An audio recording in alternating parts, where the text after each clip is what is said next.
Yeah, I mean, this is, our type of game, I guess, how we like to play it. Not really, but proud of the way we fought and came back, and actually liked the way we jumped out. I thought we swung the bats really well early. And you know what? I know we gave up 12 runs, but they earned all those runs, with the exception of an error that led to some unearned runs. They swung the bats, they hit their way on, they hit the homers.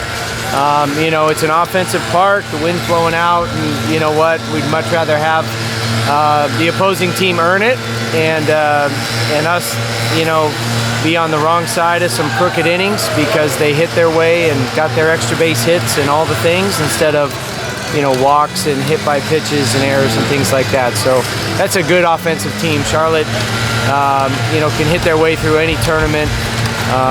And they certainly brought their bats tonight, so it's a good big team win. Obviously, playing them, but also playing here and getting some experience being in this park and just kind of seeing how it plays. And it plays small, and it's going to be a lot of offensive fireworks, I'm guessing, if it's nights like tonight for the ACC tournament. But all in all, we'll take it. Love the fight, love the comeback, what we do, and never going to give it away. Go Tigers. What was kind of a message to your guys there late in the game and Charlotte had come back and taken the lead?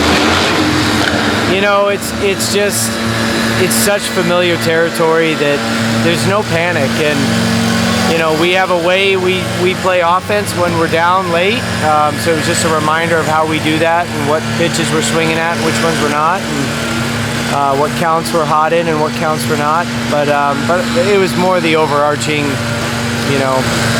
hey, been here many times, and let's take a breath and go out and have quality at-bats, and everybody find a way on base. No matter how you got to do it, just get on base. So you think some of that was more of Charlotte, just hitting some good pitches and driving them more so than making some mistakes? I mean, mistake pitches that find the middle of the plate get hit at this level, especially with how offensive college baseball is this year. So if you make a mistake over the middle of the plate, it's going to get smashed. But they also hit some pitches that weren't over the middle of the plate.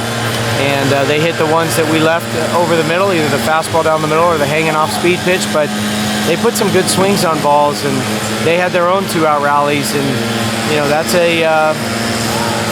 a characteristic of a team that's got some grit and some fight, and they've certainly got that. And we saw last year they were in a similar position this time of the year. I didn't even realize this, but their coach told me they were 24-25, 49 games into the season last year, and went on a furious run through the conference tournament and got hot in the regionals and ended up with almost 40 wins. And I could see them making a run through their conference tournament again this year with the offense they have. You talked a little bit about it a minute ago, but how beneficial is it for you guys to get some playing time here just a couple of weeks ahead of the tournament? Well, it's huge because it's probably it's very similar to what we're going to see. It's the similar weather, similar wind conditions. The playing surface is immaculate. I mean, I've never seen grass like this. I had to ask Dan, the COO, about this grass. This is just beautiful. But just an incredible playing surface. And then the outfield walls have some uniqueness to them, to the way there's some bounces and edges, and so we had some trouble playing the wall tonight and getting the ball in for a tandem relay, and that's good to know coming out here in a couple of weeks, just kind of how this ballpark plays, and just knowing when it's windy like this and the ball's flying, you got to play deep, and anything's going to carry.